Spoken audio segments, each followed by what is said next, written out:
right, now I'll go back. All right. So here we are. Can everybody see the screen? Yes? Put a thumbs up. Yes. Okay, good. Awesome. All right. So what I want to read to you is just a few lines, and so we can get some background. It says Hebrew, which is the word IVRIT. Okay. There is no, Hebrew is a transliteration. It's not mentioned in the Hebrew scriptures at all. Okay. It says is a Northwest Semitic language, is native to Israel. Yes. Real quick, can you do me a favor? I don't know if it's too late, but can you record this? Somebody is. Yeah. I am. I'm recording it. Perfect. Go. And I'll send it to you. Yes. So it's native to, they say Yisrael, and it is in 2013 modern Hebrew, okay, which is completely different than biblical Hebrew, was spoken over 9 million people worldwide. Historically, it is regarded as the language of the Israelites, okay? Historically, of the Israelites, and they have there the Judeans, which is a transliteration from saying the Yehudim, okay? And their ancestors. So historically, this language belongs to us, okay? However, the language, let's see here, it says, however, the language was never referred to by the name Hebrew. I want you to take note of that. The language was never, okay, not referred by the name of Hebrew. Okay, so that's pretty significant, and I'm going to tell you the reason why, because it's not in there. Okay, so this is not a Hebrew language; it's actually called an IVRIT language. Okay, let me see right here. It's an IVRIT language. Okay, so then they go on and tell us that in the Tanakh itself, and the Tanakh represents. Does anyone know what the Tanakh represents? Before I go on and start, does anyone know what these letters mean? Anybody know what that means? I'll tell you what it means. So the letter T, the letter T goes Torah. Okay, that's what the letter T represents in Tanakh. The Tanakh is a acronym for Torah. Okay, it means Torah, the T. The next one is called the Navaim. Okay. I'm writing over here. Hopefully you can see it. Okay, and the Navaim are talking about the prophets. Okay, so that's the prophets. And then this little here, the on the end, the KH represents what they call the Ketuvim. I'm giving you Hebrew terms, and I'm going to give you English terms in a second. Okay, it's Ketuvim, KETUVIIM.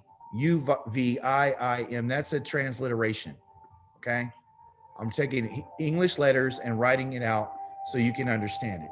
Okay, so the Torah is instructions. Okay, not law, they're instructions. The Nevi'im are the prophets. Okay, the Nevi'im are the prophets. Okay. And the Ketuvim is what they call the writings. Forgive the writing here. I'm just putting it up here. All right. And then there's the Ketuvim right here, the writings, which consist of the Psalms, the Proverbs, Job, Ecclesiastes, and all the writings. Okay. So that's what the Tanakh represents. So when you hear someone talk about the Tanakh is not just the Torah, it's the Torah, the prophets, and the writings inclusive. Okay. So the word Hebrew is never referred to in the Tanakh at all. So that is a transliteration that they decided to say, right? And they have a purpose behind it, but let's continue to read. So the Mishnah, which this is a Jewish term, the Mishnah Gittin, which we're not getting into, refers to the language as IVRIT, okay, meaning Hebrew, okay? However, the Mishnah, the Melagah, and then what the Mishnah Melagah is what the Jewish people refer to, okay? So what they've done is they wrote their own books to explain what the Hebrew language is for themselves, because their purpose is to hijack it. So anyway, the language as ACHI'KA, so they call it ACHI'RIT, which is Assyrian, which is a metonym derived from the name of the alphabet in contrast to IVRIT, meaning Paleo-Hebrew alphabet, okay? The earliest examples of the written Paleo-Hebrew date to the 10th century. So that's in the 900s, okay, BC, before the Common Era. Hebrew belongs to the Northwest Semitic branch of what? Africa? Afro-Asiatic language family. Mm-hmm. This should solve the issues and problems when we talk about what the origins of this language is, okay? It's the Afro-Asiatic family, okay? The language, Afro-Asiatic. That's who we are. We're the Afro-Asiatic people, okay? And is the only Canaanite language. They call it Canaanite because of the region, not because it's the Canaanites who are the ones who own it. Remember, it says historically the language is regarded as the language of the Israelites, which are Afro-Asiatic. Afro-Asiatic is Israel. So when we talk about this language and I teach it to you, I want you not to look at it as it being a Jewish language. It's not a Jewish language. It's an Afro-Asiatic language. Okay? Afro-Asiatic. Anybody have any questions so far? Is there a book we can get to kind of study this? Oh, to understand I'm pretty sure there's some books on this. I don't have any books on this. The book that I'm going to provide you with is going to teach you how to read ancient Hebrew. Okay. I'm going to provide you with a free book Oh, wow. that I got for free, and I want to pass it to you. Okay. All right. So listen, when you look at this right quick, you see the map? Question. Yes. It's Afro-Asiatic, so Asia as well.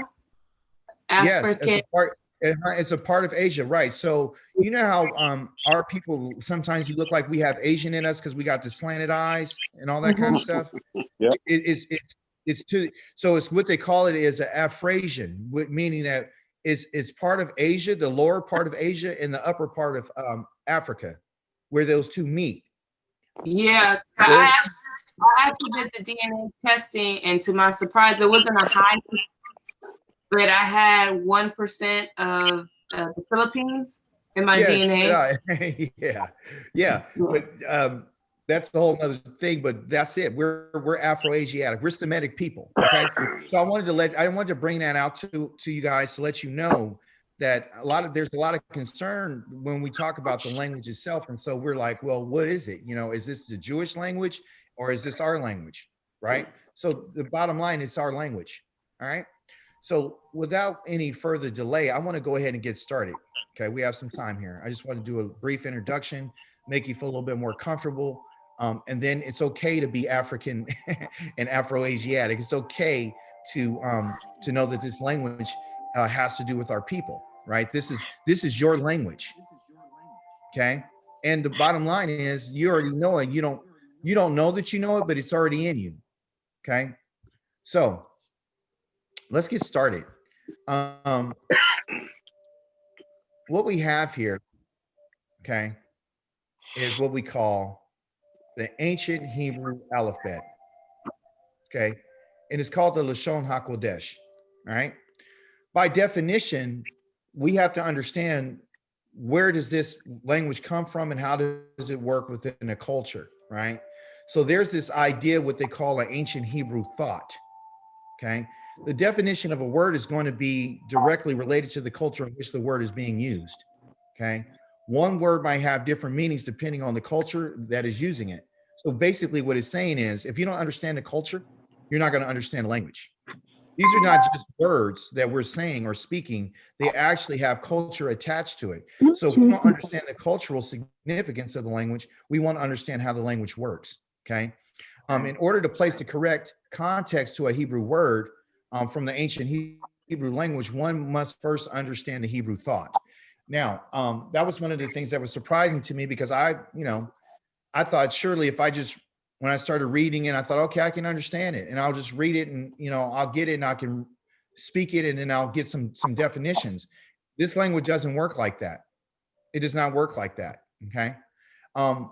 What it is one mindset versus another mindset. One is Eastern mindset versus Western mindset, which breaks down to being one is an abstract thought process and one's a concrete thought process. Okay. The concrete thought is different than the abstract thought. Okay. And we're going to talk a little bit about that before we get into the language. The Greek thought views the world, which is the Western mind, through the mind of an abstract thought. Okay. Ancient Hebrew thinkers, they view the world through what they call the senses. Okay. And all of us know, we know what our senses are, right? So our senses are basically, what we see, what we touch, what we smell, what we taste, and what we hear, right? And so our expressions are through those senses. So the language is directly connected to how we feel, what we see, what we touch, what we smell, and what we taste, and what we hear, which is pretty amazing. It's amazing. Okay. So all of our senses are directly connected to this language, unlike English in the Western thought. And we're going to give you some examples. Okay. So one of the examples here that we have is, for example, a concrete thought in scripture would be this. Psalms chapter 1, verse 3 says this: he is like a tree planted by the rivers of water, or the streams of water. Okay. Let me notate here.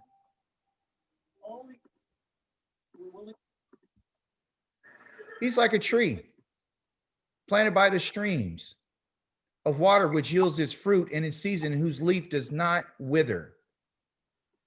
What do you guys see right here? Fruit. Yeah. Are these things that you can identify with? You know what a stream is, don't you? You know what a tree is like. You've tasted fruit before, right? You know what a leaf is like, right? Can you touch this? Yes. Can you taste it? Yes. Could you use your senses to see it? Yes. Can you feel it? Yes. Right? So this is how this language works. It's all directly connected to your senses, which is amazing. And these are concrete things. These are things that are tangible, that you can see, touch, smell, and everything. And we're going to get a little bit deeper.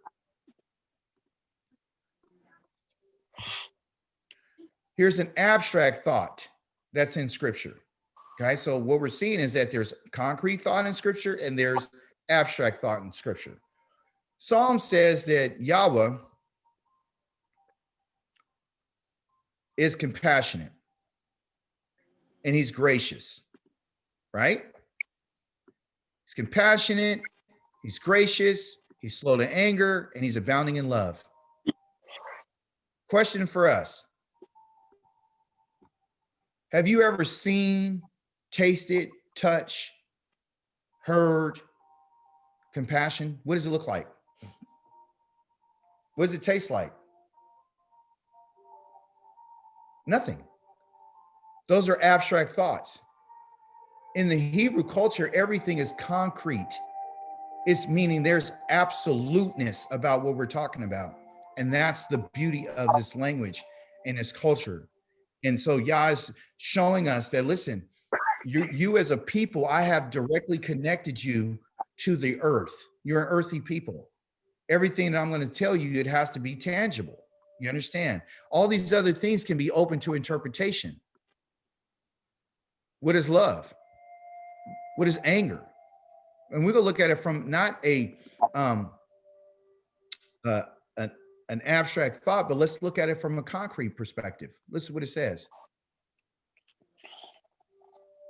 So why do we find, this is a question, why do we find the abstract words in scripture? If some of it's concrete and some is abstract, why do we find it? It says because the English words, the abstract English words are used to translate the original concrete words. So the translators often translate it this way because the original Hebrew makes no sense at all to them because they're not Hebrew people. Okay. So when literally translated, you know, it makes no sense when they translate it into English. They don't understand the culture. So that's why there's so many mistranslations in scripture, because they don't understand the culture at all. They don't. They have some idea, but not many. Now, here's one of the examples of abstract thought. Remember, we looked at it, said that Yah was compassionate, he was merciful, he was slow to anger. Listen to what it says. The word anger is an abstract word. It actually, in Hebrew, it means off. Okay. And off means a nose. Okay. It's a concrete word. So remember, you can smell, taste, and all that. So when one becomes very angry, he begins to breathe hard through his nostrils and they begin to flare. Wow. The Hebrew sees anger as the flaring of the nose, the nostrils. If the translator literally translated above passage, slow to anger, he would have to translate it as what? He wouldn't understand it. He wouldn't understand it because it would be slow to nose. Who would understand what slow to nose means? Right? Wow. Nobody. So they changed it and put it in a format that other people can understand their culture. Okay. I'm gonna call Yeah. it that. Amazing. Correct. So Yeah. anger is different than what it is for the Hebrews than it is for the Greeks and the Romans. That's why they have a hard time translating the language, because they don't understand the culture. Okay. Now I'm going to show you some pictures of the writings that were on different, historical proofs and artifacts. Okay. So this is an ancient Semitic pictograph.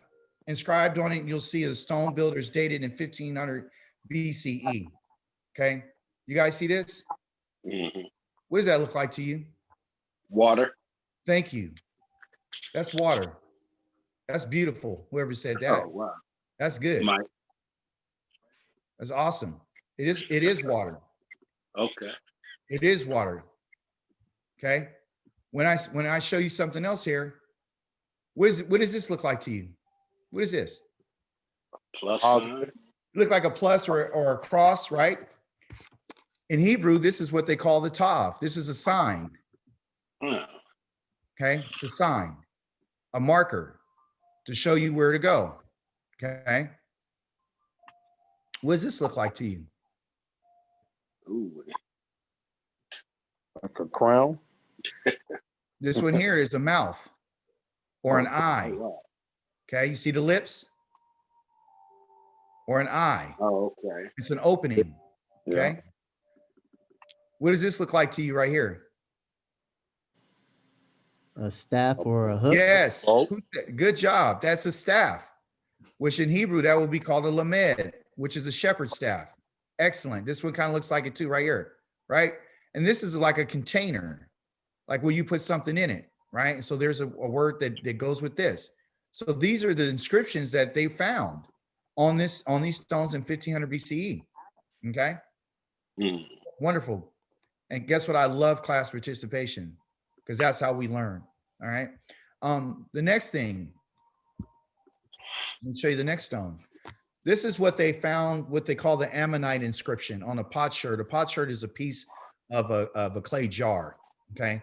They found this on there, these markings here. Okay. Which are very similar to what they call the Paleo Hebrew. Okay. Anybody want to take a guess about what this first one is? What's this one? Upside down, eh? Hey, somebody's on it. Yeah. But here, I'm going to even go make it closer for you. Look, I'm going to do it right here so you can see it. That's good. So what is this? What does that look like to you? Now that I straightened it out a little bit. These are horns. Oh, wow. And that's an ox. Oh, yeah, okay. And you said it was upside down A, which is awesome because that is an upside down, what we would call an A, but it's the first letter in the Hebrew language. Okay. Which is an aleph, which has to do with an ox, which is what they use for sometimes an A. So you get an A in the class today. Okay.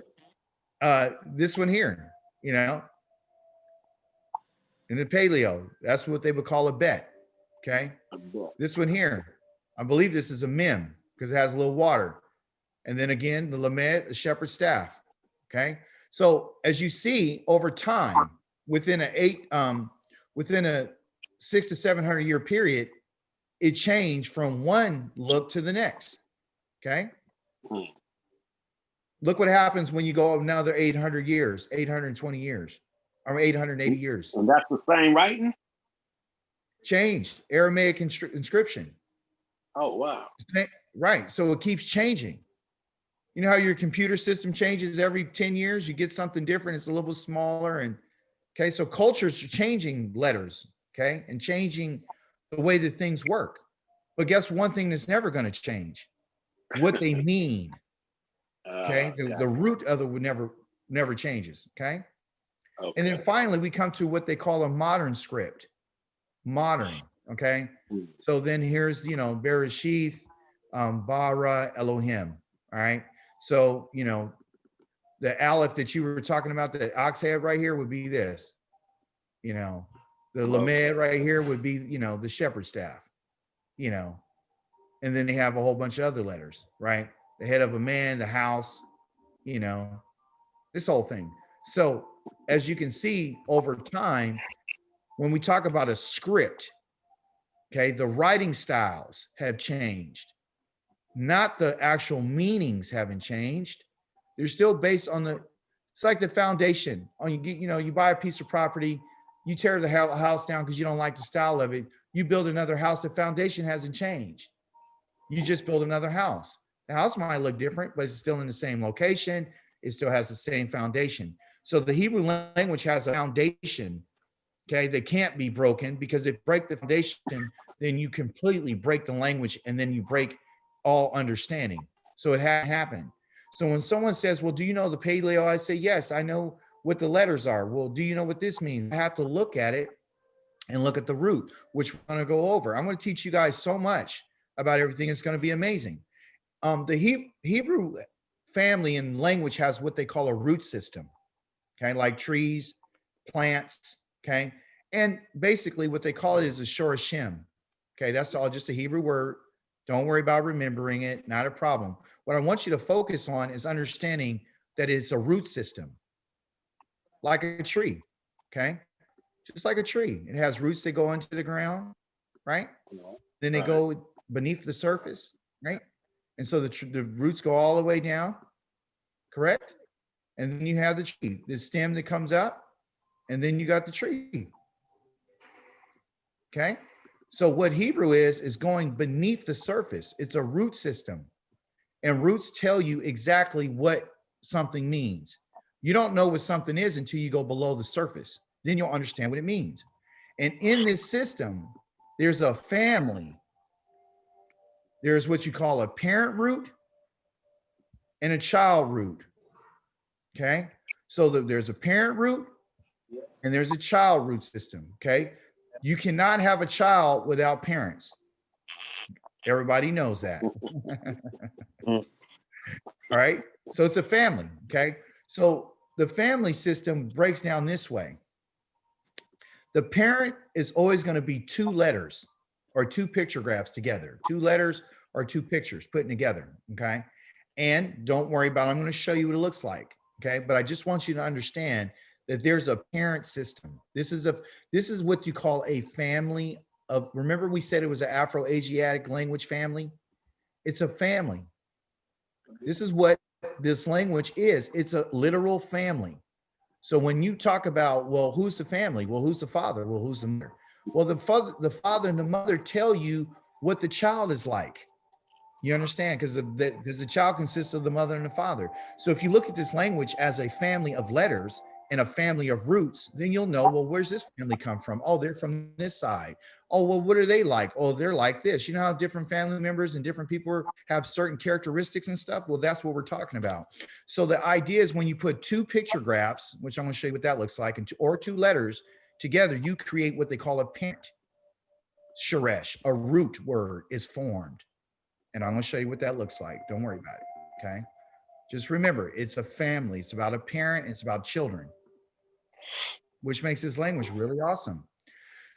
I put this up here to give you an example of when you put two letters together, what happens. Okay, remember it's about a parent. So they shall become what? I use this scripture to give you an idea of what we're talking about. They shall become one flesh. Right?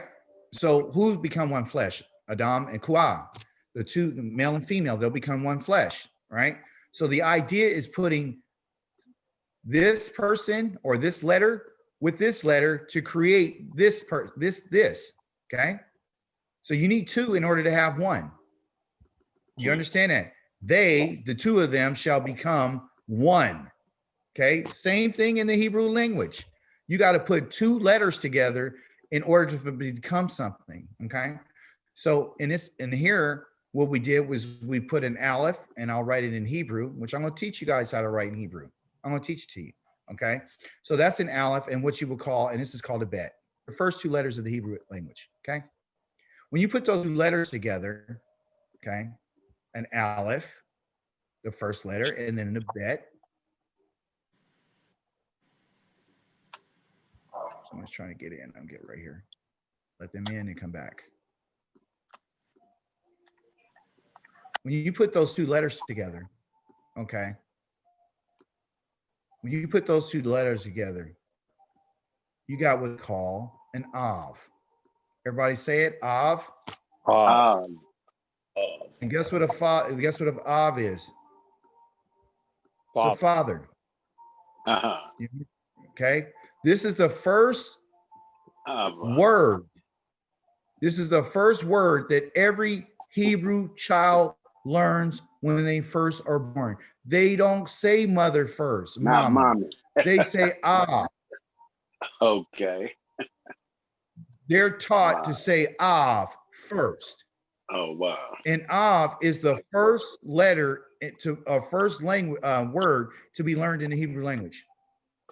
That's the first to be taught. All right. Now, continue on. The child has a system too. It has a root because if you got a parent, you got a child. Now, instead of the child being two roots, the child is made out of three roots. They're made out of three consonants, three letters. Okay.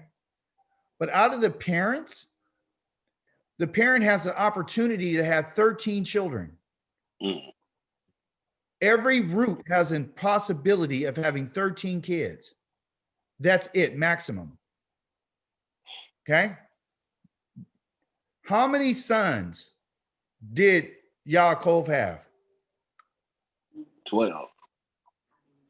And he had how many daughters? Shoot, I forgot.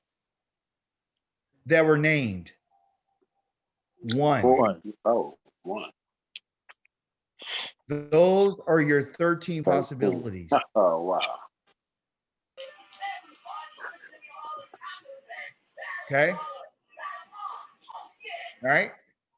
And we're going to get into how to create those children. I'm going to show you how they're created. Okay. Also, too, the root, which is the Shorashim, consists of three consonants. Three consonants are basically three letters. Like, for example, the aleph, and then you got a bet, and then you got a resh. Okay. That's a child root. A parent root only consists of what? Two, a father and a mother.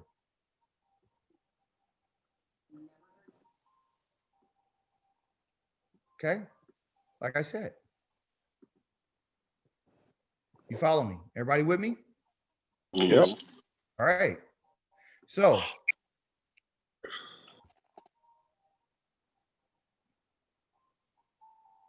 now when they talk about when it talks about being conjugated, right? I want to explain something. Basically, it says that you need three letters in order for it to be conjugated, in order to tell you what the tense is. Like, you know, is it what, how many, you know, how many people you're talking about? You're talking about person, you're talking about the number of people, you're talking about the gender, well, what kind of mood are they in? A simple mood? Are they in an intensive mood? Are they in a causative mood. So all these different things that you're going to learn. I'm going to teach you everything. Right now, I'm just giving you the basics of what's going on, the foundation. Okay. So again, remember what it says. It says the matter will be established only if there are how many witnesses? 2 or 3. Or 3. 2 or more. This 2 or principle, more. Yeah. yeah, 2 or more. So Mhm. listen, this principle right here is in the language. Wow. You cannot have a witness without 2 or 3. Just like a man cannot produce nothing by himself. Him without a wife, he won't have no children. Right? Right. Without a husband, she wants to get rid of him. She won't have no children. Right? The Right. child wants to get rid of the father and the mother.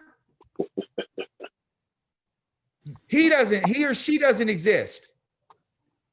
It all works together.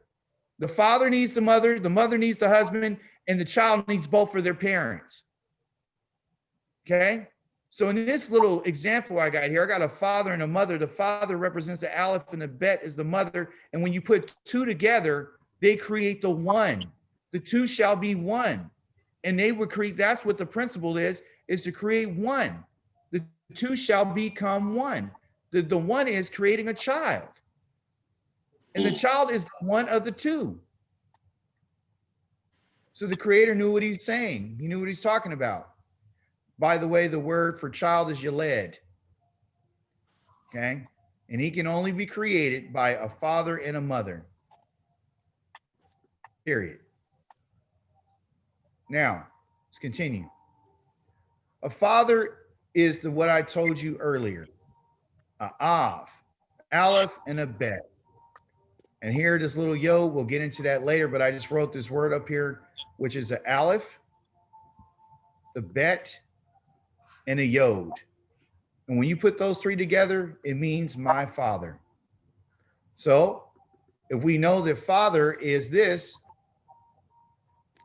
when you add this means my. That's mine. Okay? So we're going to get into that. I'm going to show you how all that works. It's easy. Don't worry about it. All right? So my father, if you want to know, like you call me your brother, I'm Aki or ACHI'KA. Then my Aki, my brother, Aki, my brother. My sister is a Koti. My mother is Amy. My father is Avi. You see? So that's how it goes. Okay. Now there's a relationship between the parent and the child. All right. So like I said, all the child roots are formed from the parents, and they're directly related in the meaning of the parents. So if the parent means something, the child's going to have the similar meanings, you know? So if the parents were, terrible, the child's going to have something terrible about them. It's just what it is. Okay. You know what I'm saying? It said the fruit don't fall far from the tree. All right. So what we're going to do, you guys, is I'm going to put you on what they call the cycle of 7. It's called the Lashon HaKodesh series. I created this and I wanted to share it with my people. Okay. And what it is, I'm kind of walking you through what we're going to be doing. All right.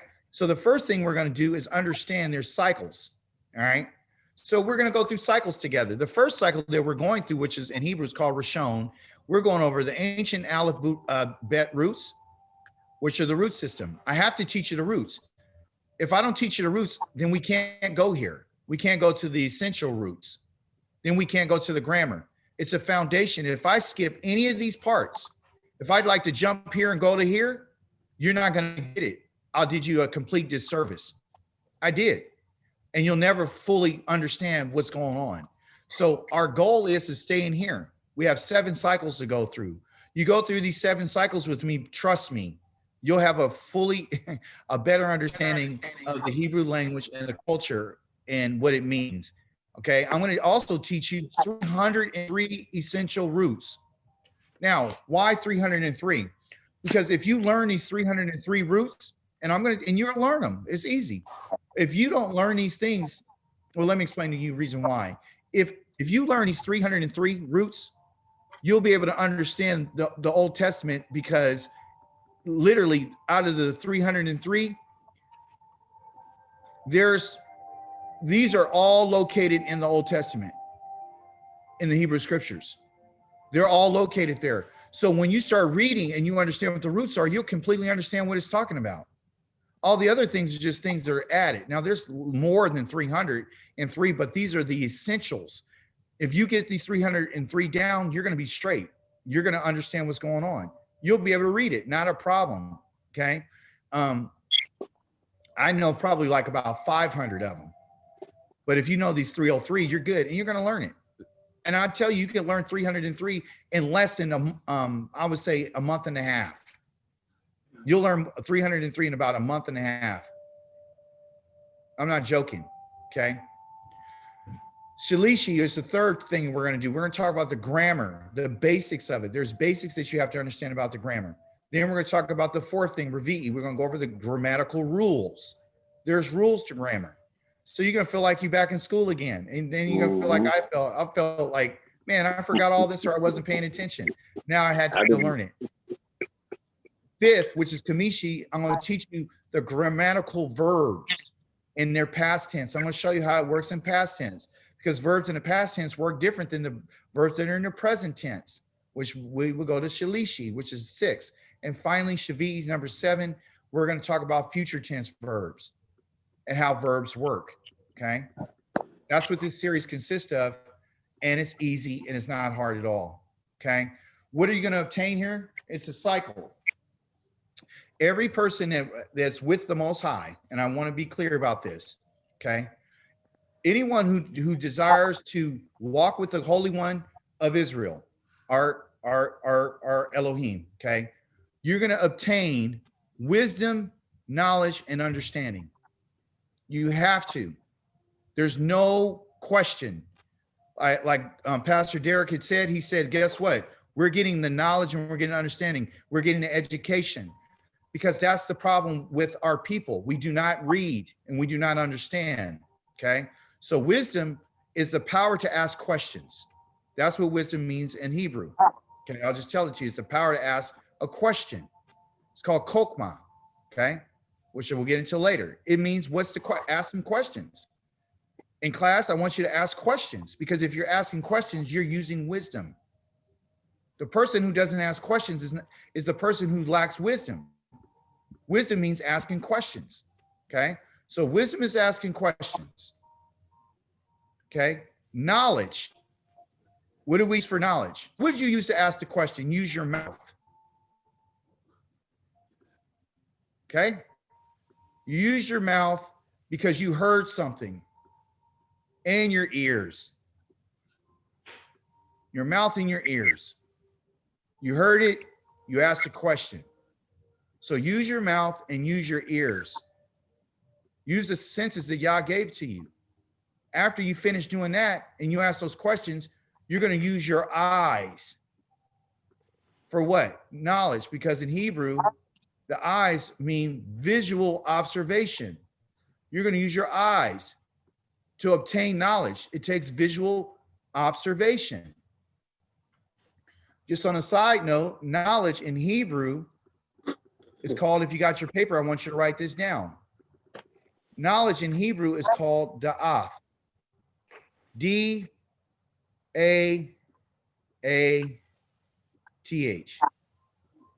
All right, that's how you transliterate it. Okay, it's called da'ath. Okay, all right. And da'ath has 2 root words or 2 root letters that we are going to talk about.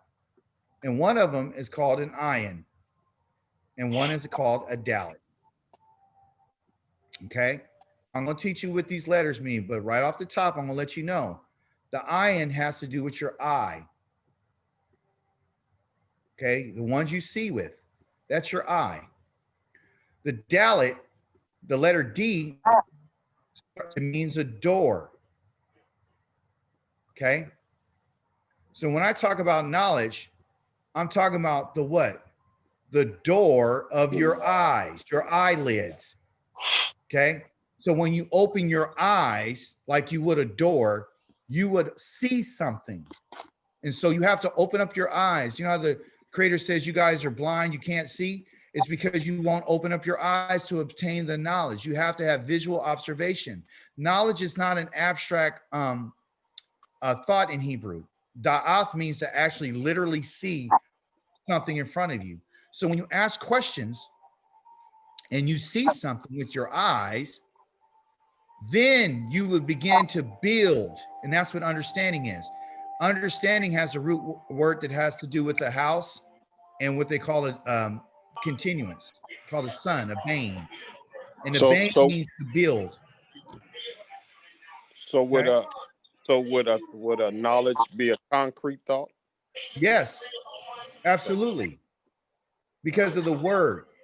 The word knowledge is abstract, but in Hebrew, the word diath is concrete. Okay. You see, so what we're doing is I don't want to teach you English words because you don't know what they mean. I got to give you the Hebrew so you can attach it to something.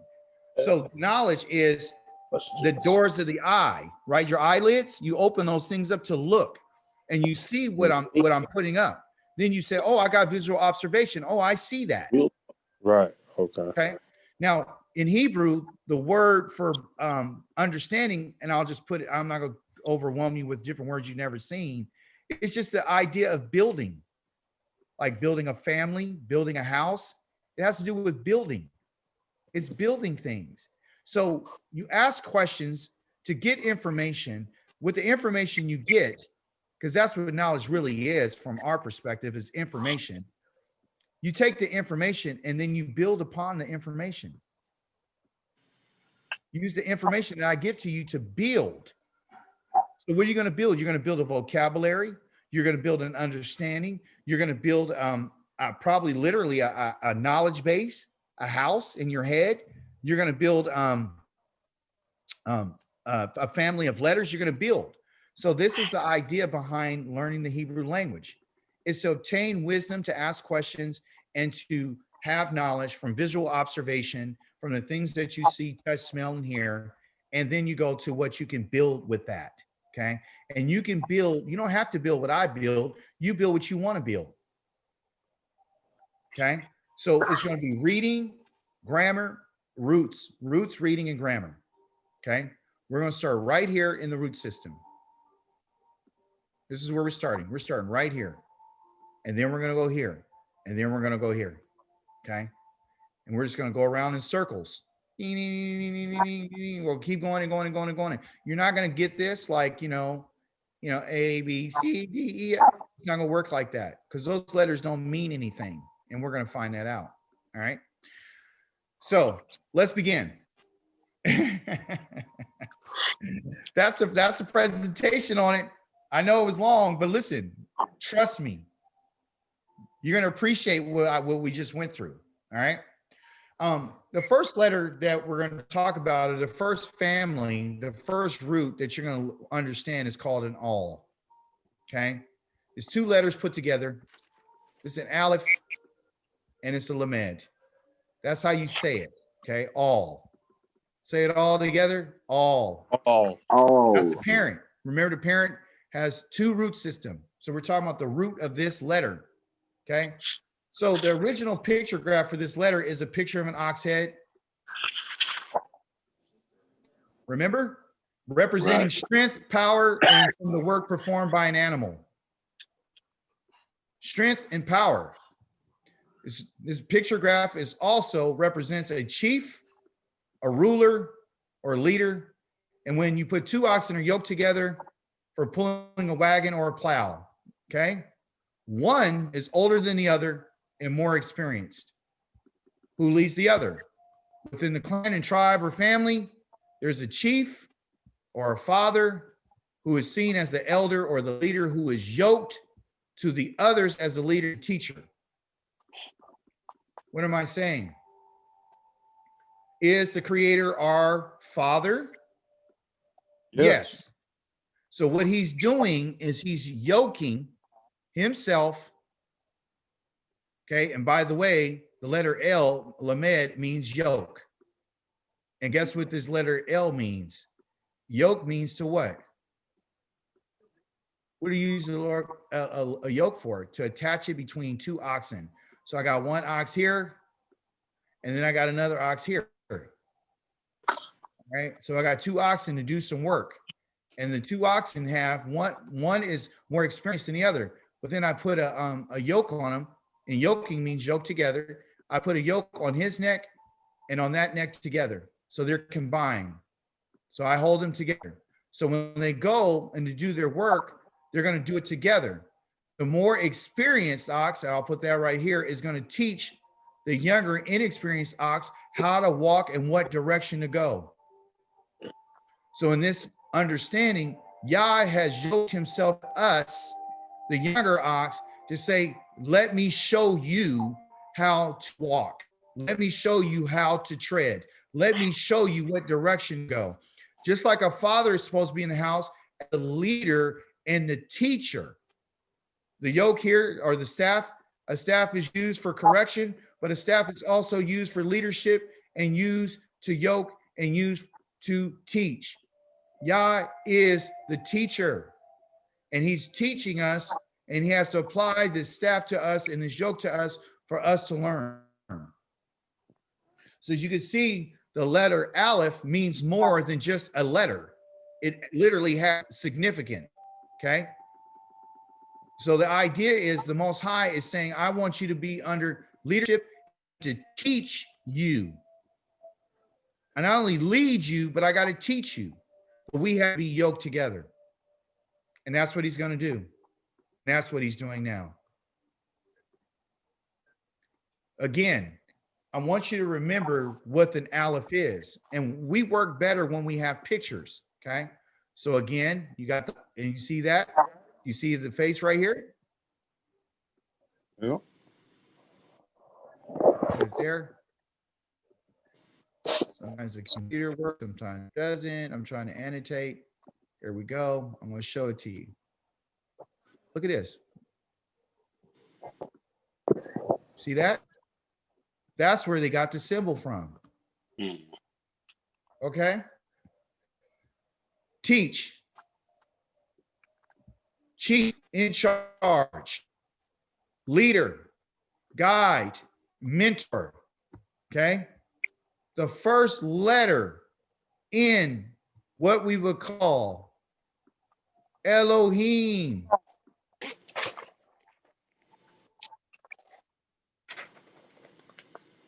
And what is Elohim?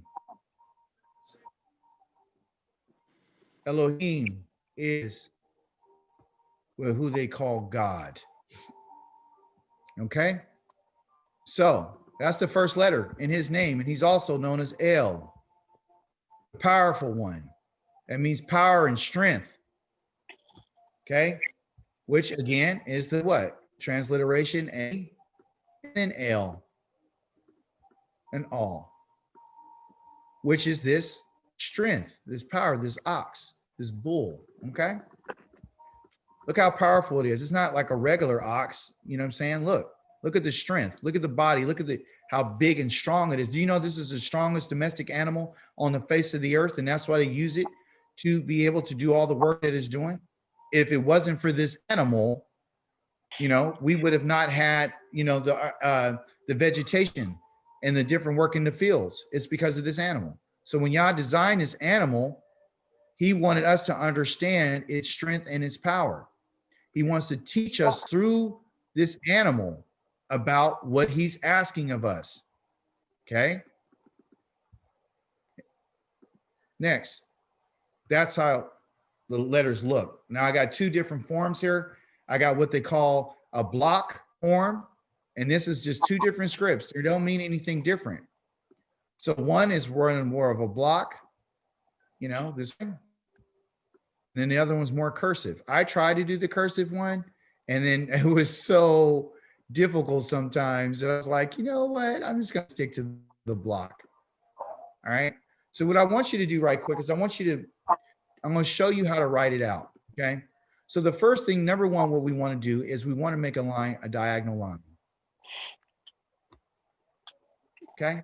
After you make your diagonal line, you're going to go to step number 2. You're going to take this, and either you could go straight down like this. You could do that. Or you could take it and put a little curve on it. whichever way you want to. Okay. If you want it, and look, I wanted to show you something.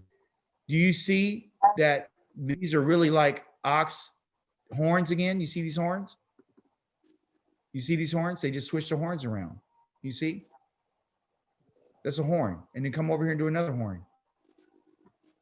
Okay? That's how you do it. So it could be a line there, straight down like this. And then if you want to do that, you can make a straight line. That's how you work at the block in the print form. So just one diagonal line and two other lines. Okay? Your second line should be below. So for example, you make this line like this, and then your second line has to be down here. And then that one has to be above it right here. So there's a space that you can see between these two spaces like that. See that? That's how you make an aleph. All right? Diagonal line, down, down, aleph. Strength, authority, leadership, everything. Okay?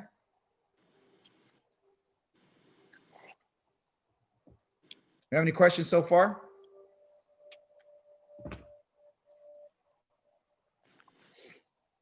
No? Well, right. I got this one question. Okay. So the main objective, I said the wisdom, the understanding, and the knowledge. So the main objective will be the understanding. Am I correct? Because if we can Yes. have it, know it, and then have, know it, and then not really understand it, and be able to read it, Yep. but then you don't understand it, then it's nothing, right? There it is. So actually, David, that's an excellent statement that you made, because the truth of the matter is you can have all the knowledge in the world, but if you don't know how to build with it and you don't know Right. what to do with it, it means absolutely nothing. Right. So the process is, the end game is to have understanding. Right. Right. So you Yeah. could build, because understanding in Hebrew means to build. So you're taking what you've observed and say, okay, I asked questions. I made inquiry, and I made some inquiry. Then I got the knowledge that I was looking for. I asked some questions. I took the information. Now what do I do with it? Well, that's the understanding. Okay. Right. Do you remember when they made the articles of the tabernacle? It said the Most High filled Betziel with wisdom, knowledge, and understanding. So Right. he can learn. He asked questions. Yah gave it to him, and he was able to take 66 pounds of gold and hammer it out without making it out of one piece. How did you do that? Well, the end goal was to understand how he needed understanding. He needed Right. to know how to build. He got the materials. He asked the questions, and Yah answered it for him. So that's what we're talking about. So that's an excellent point. I'm glad you brought that out. What a wonderful contribution. You're absolutely correct. That's the goal, is to get understanding. Right. Yes. Okay. Now we're going to cover another letter. The bet. Okay. The bet is a Hebrew word which means house or tent. It also means family. Okay. It means a family. The common designation for a family is identified as the house. Okay. So the bet is the house. The family patriarchs, such as the house of Yaakov. Okay. Meaning, the meanings of this letter is house, tent, family, as in, because you go inside the tent, you're with the family, you're inside the tent or within the tent, as the family resides within the house or the tent. So as you notice, if I ask you in English, what does the letter B mean? You would just like, no, it means nothing. Well, in the Hebrew, it means house or tent or family or in or within. And so it's very dynamic, in terms of what it means. It has a lot of significance. It's not just a regular letter. Okay. And they're going to show us what this actually looks like. All right. So back in the ancient times, get right here. Someone's asking to get in. Back in the ancient times, they lived differently than what we live. Okay. So let me show you what it looks like. That's how they lived. Wow. Okay. Mhm. All right. Now you talking about trusting the creator. right? This is how people lived, what they call nomadic people. They didn't have all the stuff that you and I have. This is goat hair. So all the animals that they had, they would take the goat hair and put it around to keep everything insulated. Okay. All these are materials that, talking about sustainability, recycled materials. And every so often this will wear out, and then they would have to go and replace these goat hairs as they would eventually wear out. Okay. So the bed is a place of your house, where you live, your tent, your dwelling, your family. Okay. Yeah, they put up rugs, they had separation, they ate off, they had different stuff going on culturally. You said, well, I don't live like that, so why am I learning about this? Because you need to understand how our people lived. They lived in tents, okay? The Hebrew word for a house is called a bayit. Bayit, and we're going to get into that, okay?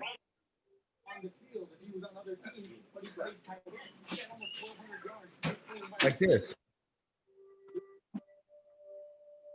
This is ancient. Okay. And this is representative of a tent. And when you walked into the tent, you walked in this way. You see this wall right here?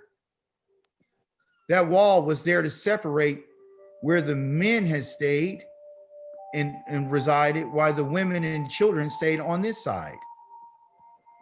So no man was able to walk past the father or the man to get to the wife. He was there to protect. Okay. So the letter bet is represented through this way that this tent looks. And I'll show it to you. So when we look at the tent, here's the tent. They just took off the front door and the wall. You see? Mm-hmm. Like I said, the husband, the father, resided in this area right here. The women were back in the back, protected with the children. There was a wall of separation between the two. So no stranger or foreigner or enemy could get to the children without going through the father. Right. You understand? So the bet has to do with the dwelling.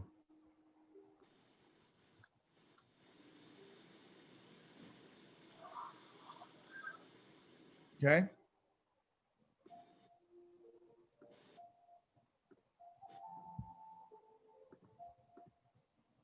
Any questions? And again, it's written in two different styles. One is a block and one is a cursive. You choose which one you want to do. Yeah, I find that interesting how the scripture, when it says the enemy must first bind the strong man in the house. Mm-hmm. Yes. He'll be the first thing to deal with once you enter that tent or that dwelling place. Yes. Very interesting. Yeah, it's a lot of significance. Okay, so let's here it is. All right, so we're gonna start right there with that. Now we're gonna give you a little bit more. So the first two letters that we went over, the aleph and the bet. Okay, correct? Is that what we did? Yep. All right. The name of the language is called what? IVRIT. Yes, perfect. But when they say, do you know the Hebrew aleph bet? Right? Isn't that what they call it? Yeah. They call it the aleph, which is In the the first letter. Instead of alphabet. Yes. Aleph Aleph Yeah. and bet. and the bet. Correct? Aleph and the bet. And Right. the bet, correct? Faith and the aleph. You with me? Mm-hmm. All right. Now, what does aleph mean? Or teacher, chief. Yes. Leader, So, guide. okay, so yeah, good. Now, what does this mean? Bet. House. All right. Yeah, So tent, house. based Yeah. on what you just told me, what kind of house do we need to have? Tent. Strong house. God's house. Oh, Oh, yes, somebody said it. You need a strong house. You need a house with leadership in it. You need a chief in the house. You need the house to be learning in the house. mhm. In So order to have a strong house, Ooh. you got to have a strong alphabet. Mhm. Because your house won't be built on what we would call abstract thinking. Makes You won't sense. be thinking like the Greeks, and you won't be thinking like your enemies. You'll start thinking culturally. You'll start thinking about, well, you know, how should I be living right now? How should I treat my wife and my children? I need to protect them. Okay. Let's talk about Aleph again. Let's get back on the Aleph again. So what's the first letter of Aleph? A. The owl. Yeah. A. Which is this, correct? Right? Right. Mhm. And what's the next letter? L. Oh, the bet. Okay. Mhm. So when I put those two together, Alphabet. what I got? Alphabet. Alphabet. And what word does this make? The IVRIT. What is that? Remember I told you put this together with this? What is it? Alphabet. That is your father.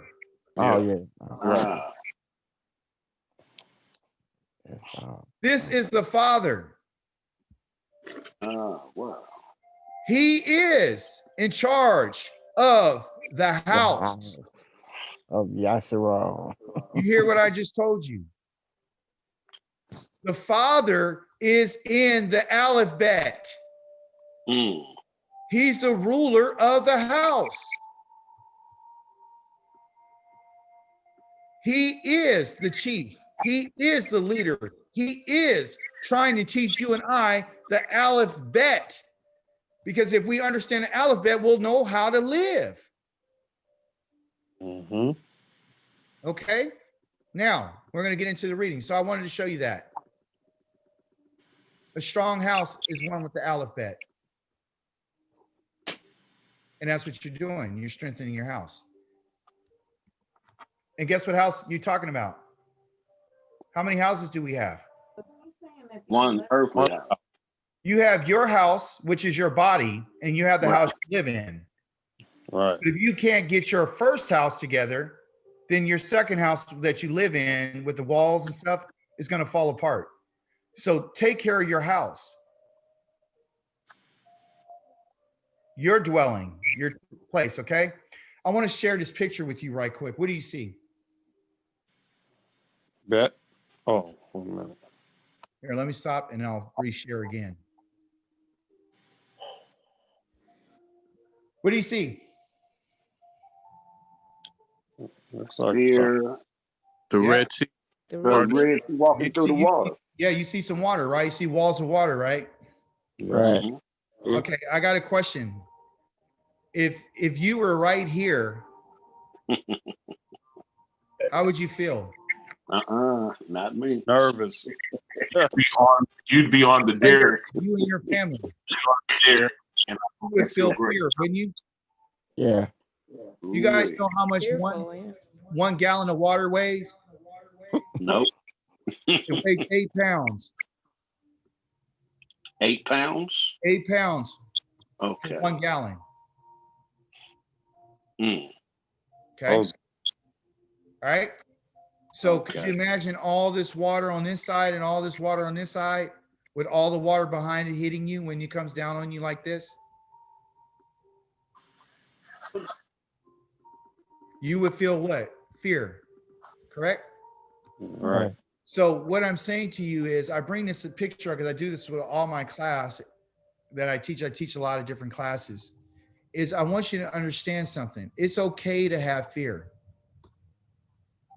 Okay. Only to fear the creator. That's it. That's it. All right. Mm. Now you're gonna feel fear, all right, especially when you go through something, and because this is unknown. This area here, you don't know nothing. The Hebrew language is the unknown, and what we don't know is what we fear. So I'm trying to let you know that this pathway, you can see that there's some light here at the end. We don't know how far this distance goes, but we do know that we got to start walking. I want to walk with you. Okay. I've been walking on both sides of this water for over 7 years now. Okay. With this language. And what I'm trying to tell you is I'm with you. So when I take you into this area here, you don't have to be afraid. Okay. This right here means the unknown. That means you go start asking some questions. Okay, so you can get some wisdom, so you can hurry up and skitter scat through here. Okay, but I'm going to take you through. You don't have any reason to fear. And just off the top, the word in Hebrew is called Yahweh.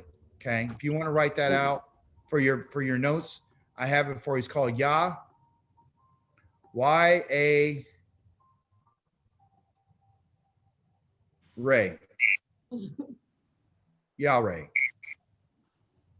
I've seen that word. Yahweh. Depending on how you say Ray, Yara, Ray. Put the E here, you know, if you want to do it that way. It's really basically how you say it is Yahweh. Yahweh. Like hip hip hooray is Yahweh. That means fear. Okay. So you don't have any fear right now because I'm with you. All right. I'm about to walk you in somewhere. Okay. And you're going to walk with me. We're going to walk through this water together. Because right here, you see it's what? There's no water. So I'm with you. Okay. I have a question. Yes. But it's personal. Yes. Can I get that image without the wordings on it? Where did you get that image from? I like that. I just got it off of Google. Off of Google? Okay. Yeah, just Google it. Yeah, Google it. Yeah, get it. It's pretty awesome. What did you Google to get it? I just put Red Sea. Red Sea. Okay. Yeah, I like that. Yeah. Yeah. I want to keep it as a constant reminder. Oh yeah. There's nothing to fear, right? I mean, it's scary. Think about it. It's really scary. But as scary as it is, and it was for our ancestors, they still have to trust Yah. And what I'm saying is, you know, I'm with you. I'm going to walk with you through this process of going through language. Okay. So let's get into it. Can I say something really quick? Sure, absolutely. If you're on this is for everybody. This is what I've been doing. It's just easier than writing. If you're on a computer, most computers have an app called Snipping Tool. Called what? Snipping Tool. Snipping Tool. And it allows you to just screenshot everything. You can just his notes and everything. Oh wow. Okay. You can just like literally use your mouse, go over it, and then it'll like allow you to save it to your computer. Wow, that's awesome. Thank you. That's a great tool. Yeah. I was on my phone today instead of, I didn't know I could get on the computer. Now that I know, yeah, I'll do it next time. Keisha, thank you. Snipping Tool. Okay. Keisha must be in college or No, I got a baby face, but I'm in my mid-30s. Oh well. Your baby. Oh. Still a baby. Hey, Put that in the message. All right. In the chat. Put that in the chat if you can. What's that? I was asking her to put it in the chat. Yeah, that would be great. Absolutely. Yeah. Thanks, young lady. You got to teach me how to go into the chat room, Derek. There was a question that said, will we have a workbook or handout? Yeah, that's a mine. Yeah, what I'm going to provide for you is I'm going to give you a book. I don't have any handouts or workbook for what I created on those slides. But what I do have is the book that I'm about to go over. I'm going to provide that for you. I'm going to send it to you. Okay. Is that a PDF or is that a regular? Yeah, it's going to be a PDF. The book I'm going to give to you is going to be a PDF. Okay. All right. It's going to be a PDF. Let me go ahead and let's get going. Let's see. I'm going to stop sharing that and then I'm going to share something else with you. All right. So the next thing I'm going to share right quick is we're going to go over, let me see. Okay.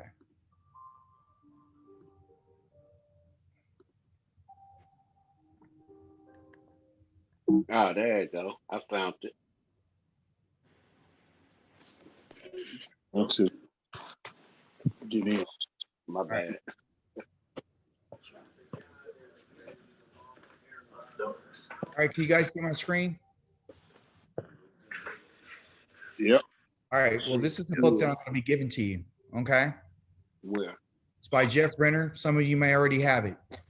Learn to read Biblical Hebrew, Oh, okay. I see. okay? I'm going to give this book to you. I'm going to send it to you, all right? Okay. What we want to do today is I want to go over lesson number 1 with you, okay? Do you see that? You guys see that? Yes? What, No, what, Hebrew no, 101. I don't. I see a lot of books. Yeah. Okay. All right. So we got a problem. All right. Let me get out of here. That's one thing about Zoom. Sometimes you could get lost in the sauce on Zoom. Yeah, you can definitely get lost in the sauce on Zoom. All right, here we go. All right. So here we go. Okay. Okay. You see it now. All right. So this is lesson number 1. It's called the learn the aleph and the bet, right? Mhm. Basically, the aleph, as we talked about, is the first letter. So now we're going from the agricultural perspective. Now I'm going into the actual letters. So now that you know what it means, now I can tell you how to say it and how to read it. Okay. So this is the process that we're going to do. We're going to go over the letter, then we're going to go over, how to read it and how to say it. Just give you more information about it. So as you know, we went over this. The first letter in the Hebrew alphabet, or IVRIT alphabet, is a consonant and it's silent. I need you to understand that. It's silent. It doesn't make a sound. No sound whatsoever. It is silent. Okay? The bet is pronounced 2 ways. One is a B sound. Everybody knows how to make a B sound, correct? Yeah. That's it. That's all it is. The next sound is a V sound. V, visit. Okay?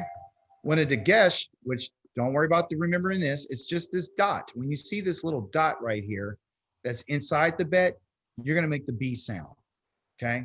When it's not in there, you're going to make the V sound. So when it has a dot in it, you make the B sound.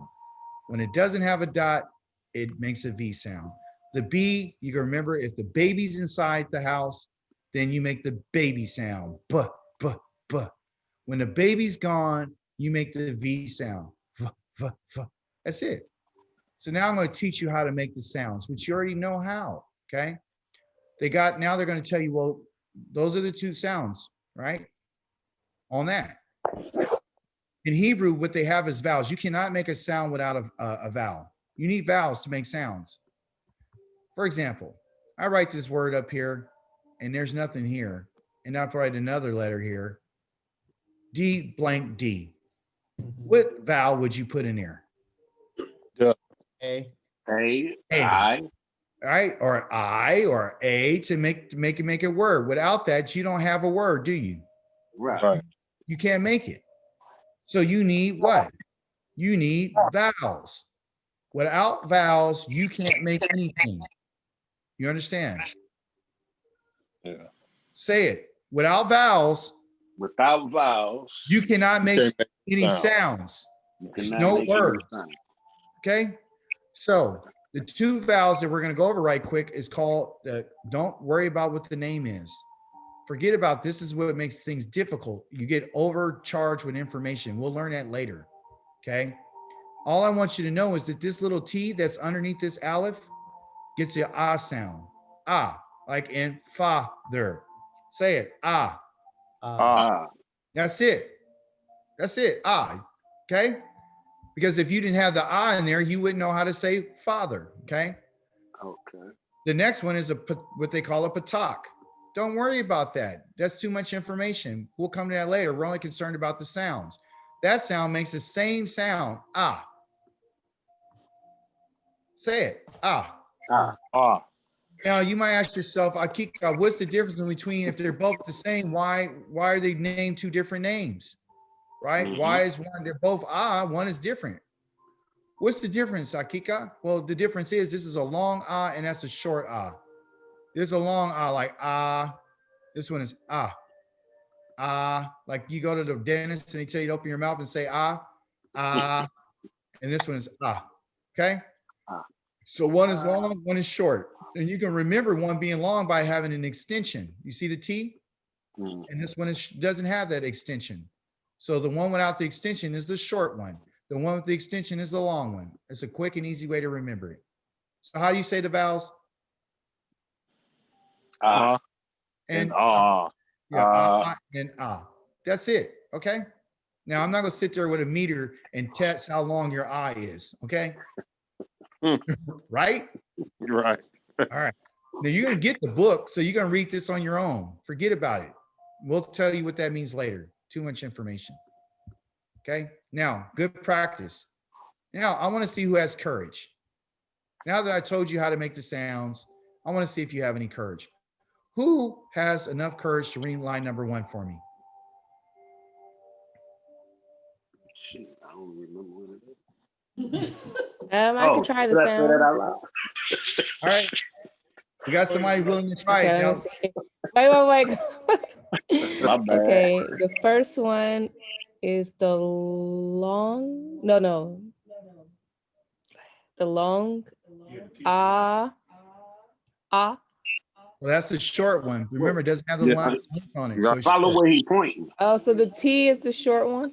Yeah, no, the Right. T is long. You don't know wrong end. Oh, I'm reading from right to left. Yeah, I You're forgot doing. to tell you. I'm sorry. That's what I was telling her. Yeah. Well, thank you so much. I forgot to tell you guys. Oh. Just like in English, you guys, we read from this direction going here. In Hebrew, you go this way. Okay. You see, I'm sorry. I've been seeing you guys. I don't even read that way anymore, and it can mess you up. So your brain right now, I'm gonna give you a little warning. Your brain is gonna hurt because you're gonna be doing something you never done before. Okay. So you're reading this direction. So that one is ba. Thank you. And what you did was you made the B sound first, and then you made the together. That's all. Right. Okay? Now this is silent, so there's no sound there, but there's something here.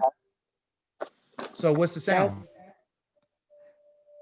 That's right? The Thank you. short.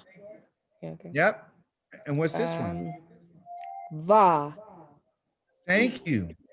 Good. And what's this one? Ba Good. This one? is I just did that. That is the long Good. short Good. short ba. That's long. Oh, long. Oh, yeah. Long. Let me do it. I can hear Derek. Good. So that's ba. Oh, I went to the next one. Okay. That's That one's yeah, and Good. And what's this? and ba. Ba. Yeah. All right. Okay. Perfect. So now you guys want to know the secret?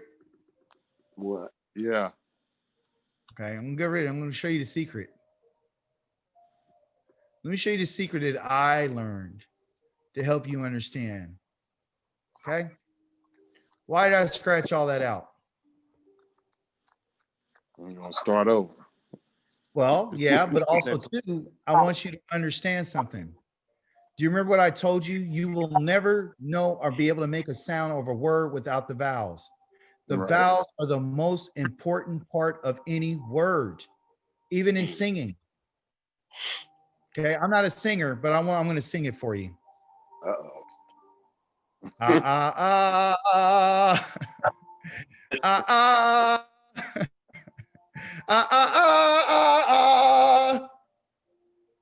That's how you do it. Or you can You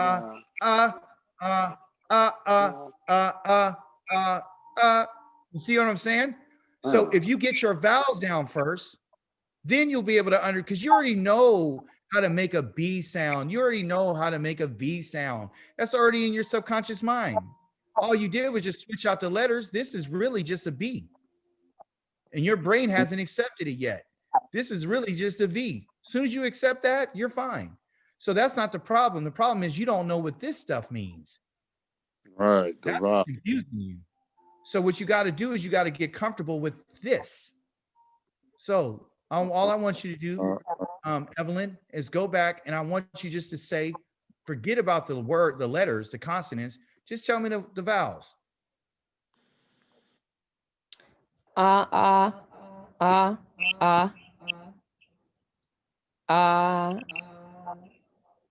don't. Is the T the short one or the long? Don't The long worry one. about Okay. it. Just say it. You'll figure it out. Just say it. Yeah. Yeah. Okay. So listen. Yep. That's it. So guess what? If it's just are you gonna measure me and say, oh no, that was long enough? No.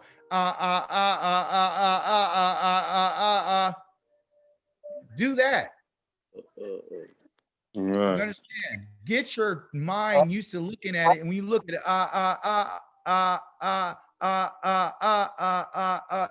just look at that and say that. Forget about the letters for now. Okay, go to line number 2. Whoa.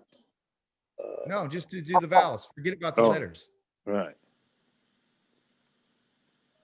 This is an exercise. Me? Okay. Good. Evelyn, can you sing? Yeah, she can sing. Evelyn, can you sing? Yes. Sing that. Kinda. Sing this. Just sing the first 3 and make it into a song the way you want to hear it.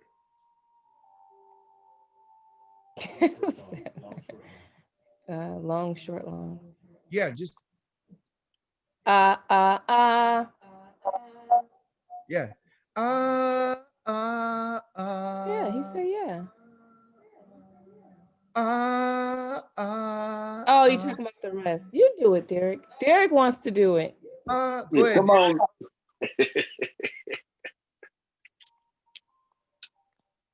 What happened? See, my wife did. I was on mute.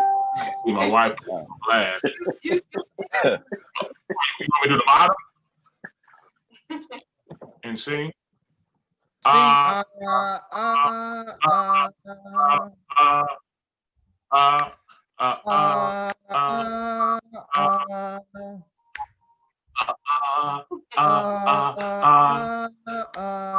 Here you go.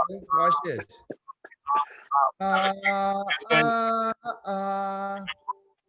You got it? Okay. 3. Yeah. Got it? So once you learn the vowel,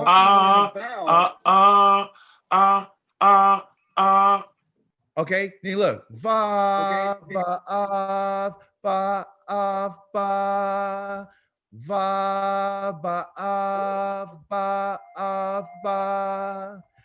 va, ba, ba, ba. Ba va ba ba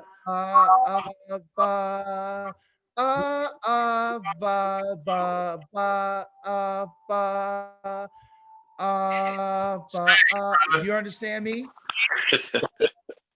Now that's how I learned. Here we go. I don't think we ever gonna make the group, man. You know what? Hey, don't let me do a Joe Jackson on you. Joe Jackson. Hey, Joe had him singing, and you guys are gonna sing when you're on this class. All right, so that's how you learn, okay? And you do it your own. All right, so listen, that's how you do it. So that's va ba af ba af ba. Okay, now What else are we going to do? Wait. Repeat that again. One more time. That bottom one. The second. It's va, ba, avba, avba.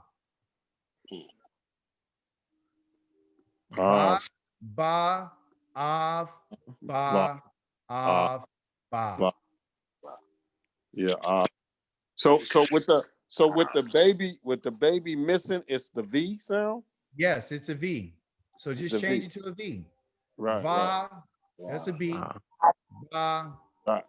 and this is av because of the sound, and then this is ba, and this is av. Got it? So you start to get it now. So I understand the letters are, and that's a B. Right. Bav, av, bav. Yeah. Ba, ba, ba, av, ba. Got it? That's what it is. So what I'm saying is your brain doesn't recognize. That's what your brain's going, what is this? Yeah, sure enough. What is this? I don't know what that is. What's this? Right? Right. So what you have to do is you have to accept what's in front of you. You have to accept it. And that's the hard part, is accepting this. Because your brain's going to try to reject it. It is. I'm just going to tell it to you. Your brain is going to say, I don't want to have anything to do with this. Because I already know what I know. I don't want to know anything else. That's what your brain is saying. I'm old now. I'm done. I don't need to learn this. Don't let your brain do that to you. You tell your brain, no, you're going to learn this. Okay? Because this is who you are. And you force it. Okay?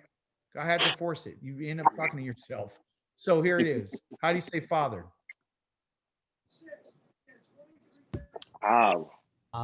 Thank you. How do you say Cain? Good. So when you put those two together, you got what? Here you go. How do you say Father Cain? Avba. Perfect. Avba. Let's all say it. Avba. Avba. Okay. You hear that? You sound like a baby, don't you? Abba. Abba. Abba. Abba. Abba. Doesn't it sound like Abba? Doesn't it sound like Abba? Yeah. Abba. Abba. Abba. Okay, so that's good. Abba. Yeah. Abba. Abba. You guys with me? Yep. All right.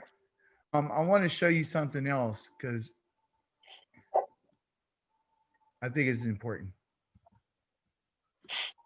Let me get right here. I stopped the spread. Okay. All right. You guys learn anything? Yeah. Learned a lot. Yeah, learn my brain hurting. Yeah, your brain hurt. I told you your brain gonna hurt. Didn't I tell you? Oh my. Yeah. I got a lot of does this class teacher? Does this class come with? Yeah, it comes with IVRIT. All right. You guys see my? You see my screen? Yeah. All right. I'm gonna show Real you. small though. Real small. Got to. Oh, okay. That's better. All right. What's? Oh, and this is always testing. What is this? What letter is this? The ox and the. Yep. Oh, so what's the ox? Hey. It's Aleph. Yeah. Alf. Oh, so okay, the what is this? This is a tent. 5 to the 10. Yeah. Okay. I left. The action is called to stand. Okay. Okay. The concrete meaning is a pole. All right.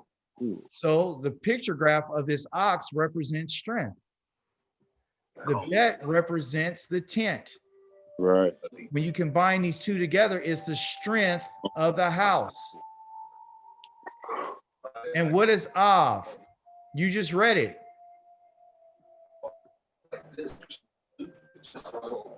Come on, you guys. You got born today. What is it? Abba. Av is your father. Father. You better start paying attention. Okay, because they almost seem like. Okay. So your father is the what? the strength of the house. Mm-hmm. He's the pole. Oh. Okay. So this means, okay, this is what it means. I'm going to show it to you. I wanted to show it to you. This means that he's the strength of the house. This can be the tent poles which hold up the tent. That's why he's called a tent pole, because he's holding up the tent, the house. The father is the one who holds up the family. He's the one who holds up the household. Okay. So You could that understand? be? So Huh? could that be that? Could the Alf be the foundation? Yeah. Well, and when we're talking about a tent, we're talking about something that's on the ground. The ground itself is the earth. The Okay. tent pole is what they're referring of as a Right. pole. Okay. Okay. Remember, we're talking about our senses, what we can see, touch, feel, smell, and taste, right? Right. So even there's multiple meanings about this word. It's not just one meaning. Okay. Right. So you see that the Av means a father means a tent, a pole. Right. Tent pole of the tent. You take the tent. If you got a tent like this, and I take it, and it's being held together by a pole, and then I get rid of the pole, the tent falls down. Right. So you need a pole in there to hold the tent up. Yeah. You take the tent, remember the picture that I showed you the tent, you take that down, it's over. The tent falls. Right. Okay. So, but also too, there's another definition of a word. It means fruit. Av means fruit, right? You understand? So, in what respect would you say that of fresh fruit? The father is what? He is the next generation of trees. He's the one who provides the seed for the fruit. Right. Yeah. You understand? The Mhm. father of the family provides for the family, provides strength. He provides structure. He provides support. You take him out the house, you lose support. That's why people are going for child support. You remove him, you remove the structure. That's what happened to our households. The father fulfills many functions for the family. He's just not there to be a bully. He's there to provide. He's there. The security. Structure. I didn't get that. Could you try again? Okay.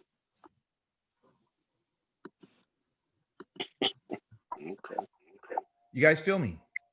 Yes. Yeah. Yeah. So he's the commander. And sisters, don't think that I'm forgetting about you. There's so much that have to do with you. It's incredible. Okay. He's the commander of the family in the army. He's a provider of offspring. That's why he's part of what they call the fruit. He continues the family line. He's the priest of his home, and he's the teacher.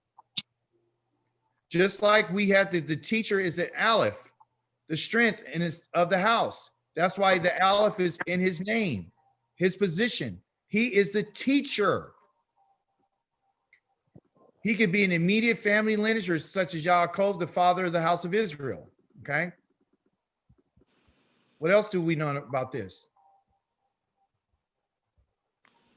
I just want to show it to you. It also means the desire. You could take the word desire, and he's part of that. You see the Av, and then the H here, desire, Ava. It also means he can have the same root, has to do with grain. Why? Because he's the new seed. He's the new generation. You see this? Do you know this word right here? Do you guys know the first month of the Hebrew calendar? It's called what? Abib. Thank you, which is a B, and an I, and a B. Abib. Okay, you pronounce it with Aviv instead of Abib. And it means grain. That's when the first green grain comes out. That's the name of the first month. Here it is, Aviv. The first green grain, the first month for us is springtime, where the new green grain comes out. Why? Because of the parent seeds. Okay. And then wine, of course, and then on and on and on and on. So there's many other words that can be made out of that word for father. Okay. Last and final thing that we'll do, and we'll close up. I got a test for you. Uh-oh. Yeah, I got a test.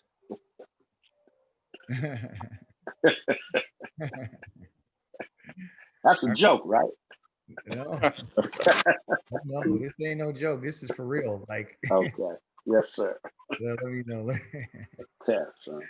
Let me see here. I failed this test already. Yeah, let's see. You guys go like it. Hold on, let's see. All right.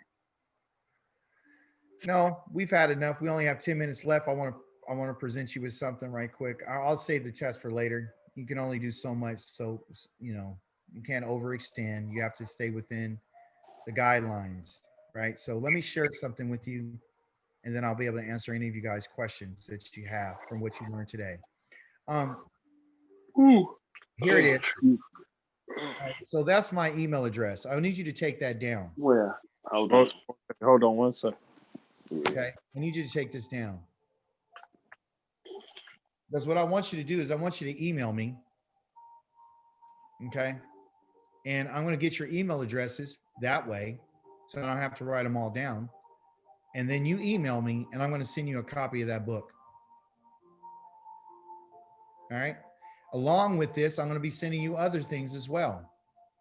The reason why I won't send you the PowerPoint is because we haven't gone through all of it, and I don't want you to get confused. But after I'm done with it and teaching it to you, I'll send the whole entire thing to you.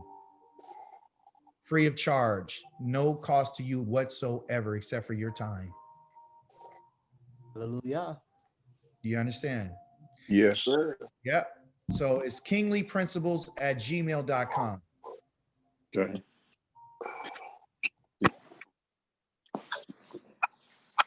Everybody got that? Yep. All right. I want to teach you this.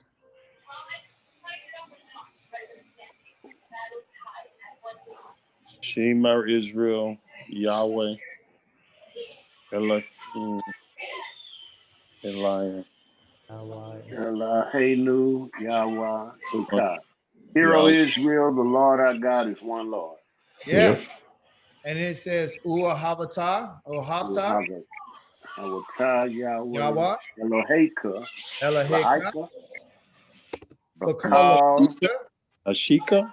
Oh, that's like Assalamu alaikum, Leveka. No.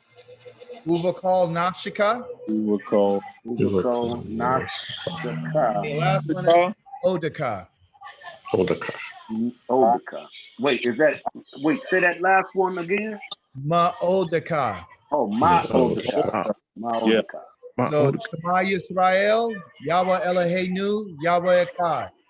Uahafta et Yahweh Eloheka, Ukol Levavaka, Uvakol Nafeshka, Uvakol Meodaka. Do you have something to translate that? The meaning? Yeah, I do. Okay. Deuteronomy chapter number 6, verse number 4. Somebody's thing is loud. Yeah, it's loud. We can't hear now. Who is that? Okay. Hold on, I want to take a screenshot of that. Yeah. Man. That's Deuteronomy chapter number 6, verse number 4. Mm-hmm. Shema Yisrael, that means listen, hear, and obey Israel. Yahweh Eloheinu, Yahweh Echad. Yahweh is one, you are to Uahavata.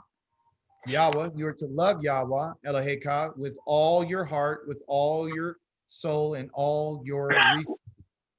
That's a good thing to remember and to be able to say, because that's what all Israel says, because it was something Moses told us to do. Okay, so Shema Yisrael, Yahweh Eloheinu, Yahweh Echad, Uahavta et Yahweh Eloheka, V'kol levavaka, Uvakol nafshika, Uvakol meodika.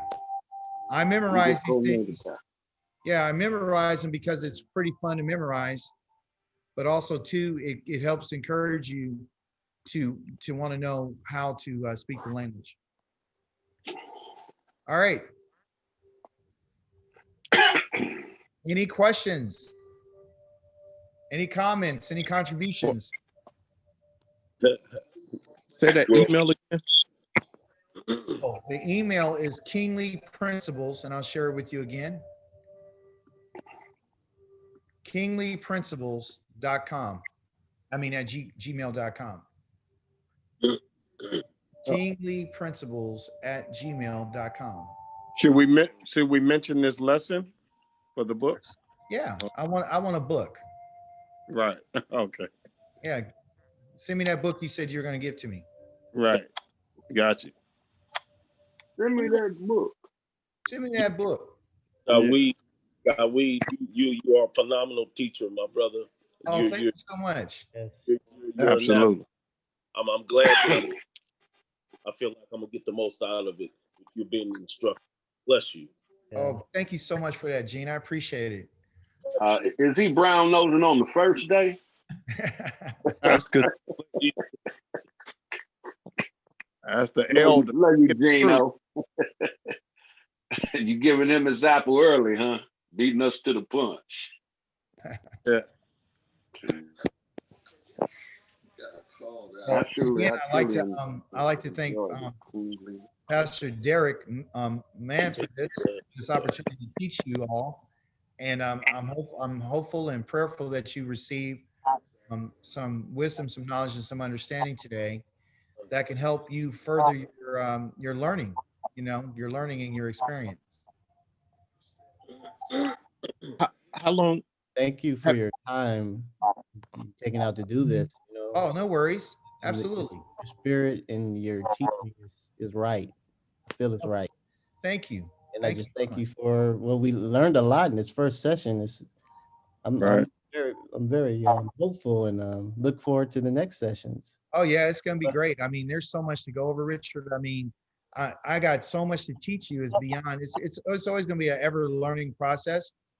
My goal is to teach you how to read it, how to understand it, how to recognize it, and how to get the roots in. And it's gonna be really enlightening for you, you know, in terms of you'll be able to, when someone says something to you like the Ashkenazi, because they like to argue a lot, but then when I start talking to them in their language and their culture that they hijacked, they're really shocked and surprised, and they always ask me, well, who taught you?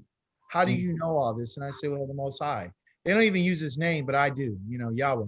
And so, you know, you'll be able to show them different stuff and they'll be like, oh, wow. Okay. So a lot of stuff I'm teaching you, they don't even know. Wow. Right. Yeah.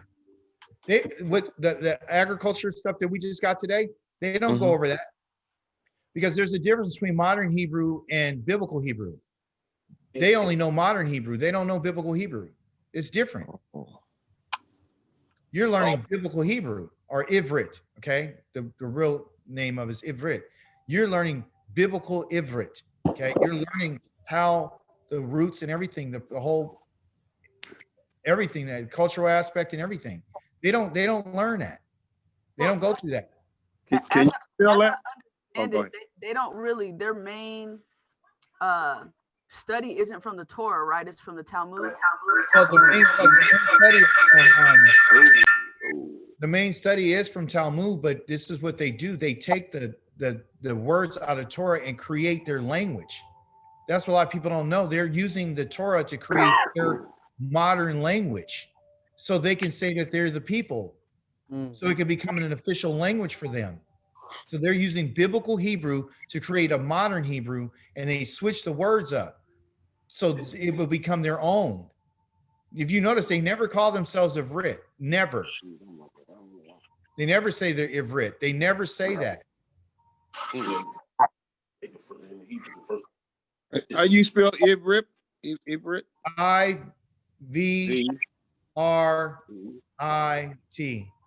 Okay. Ivrit. I had two questions. Yes, I'm on. One is, how long you've been speaking Hebrew? I've been speaking Hebrew for about 3 years now. Okay. And then, so how long you studying? Like you mentioned 7. So you've been studying for 5 years. Oh, 5 years. 5 years, yeah. And it took me 2 years to grasp the concepts, you know, because I was doing it on my own because they wouldn't teach it to me. And then I called the University of Hebrew Institute in Jerusalem and asked them how much it cost to go to class, and they told me it was $1,800 to learn how to speak just to do the basics. And I said, "Man, are you kidding? Forget that." And it's like a 6 months course, and I was like, "That's not worth it." So then I started studying it myself. But I've been in the truth for 7 years. I've been studying Hebrew for 5, and I've been speaking it and reading it and writing it for 3. Okay. And then my other question, excuse me, my other question is, I recorded this. Will we have access to the link or? Yeah, absolutely. Okay. Yeah, absolutely. I'm not that technical savvy. I'll talk to my daughter about how to get that going, but I think my wife gets it on the cloud and she'll send it to me and I can send it to you.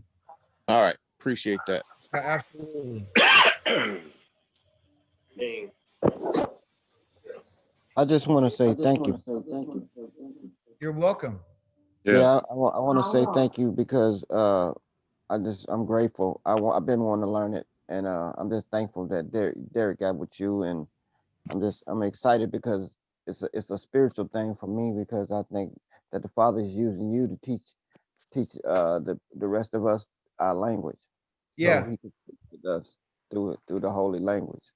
Yes, because that's what it is. It's a set apart language, and once you learn it, you'll be like, what it does is boost your confidence, and I mean on a whole nother level. You know, it's pretty awesome when you talk to someone and then they say something, you go, well, it's not boasting or nothing, but you go like, okay, well, do you really understand what you're talking about? And then I get people to challenge me and say, well, what is it? And I'm like, okay, well, this is what it is. But I just don't know how to read it and spell it and understand the roots. I understand the grammar. Okay. I understand what they're saying, how they're saying it. So there's a root system, but also too, stems that come up. You got to know how it's conjugated. How does that verb function? Is it past tense, present tense, future tense? I'm going to teach you guys all that. Okay. I'm going to teach you exactly. It's a process. So you'll be like, oh, I understand what's going on. Oh, okay. That's what's up. But guess what? I want to encourage everyone. It's not hard. And it just takes time. That's all. Like with anything. With a plant, you just don't put the plant in and put the seeds in and water, and the next day the plant comes out. It actually takes time. But you got to water, you got to support it, you got to, put the nutrients in it, and you got to take care of the soil, and you got to put some sunlight on it, and then you put it in the place where it needs to be, and you have to be attentive to it. So that's what we're doing. You're planting seeds today, and you're getting good. You guys are good soil. You're good soil. So we're planting seeds today. Praise the Holy One. Yeah. Derek, would you like to add anything? I want to hear from you. One little bruh. I want to say thank you to you. Love you much. Ahava Ak. And yeah, you be Baruch, giving your time and again teaching the class. I'm sure we'll be wall to wall, treetop tall. Dave, Al-Haq. But I'm pretty sure we'll have even more in tomorrow. Looking forward again, next week. But looking forward to everyone responding to the email so you can get the appropriate literature out so we can just be a bomb class for you. We don't want to. Okay. Now, one thing as a way of payment, not only should we pray for my brother, but also everybody. I'm asking Dave to, if the Most High allow you to do so, just add your Cash App information in there. I know you're not requesting a donation, but you give the opportunity. Please afford the opportunity, because when you're a blessing to his to his teachers, to his children, when you give a glass of water in the name of a prophet, you shall receive a prophet's reward. And we should have the opportunity to give you a glass of water based on him using you as a vessel of honor. And so again, thank you for your time. Please, everybody, get the information that he sends out. He's going to send everybody the book that email him and request it. And when that happens, let's study the material so we can shock him next class and show he can see back the fruits of his labor that the Most High has blessed him to labor. That's Praise it. the Holy One. Yes, praise the Holy One of Israel. And I want to thank you. I don't hear nothing. Well, hey, let me say one thing to you guys. Freely has it been given to me, freely I give.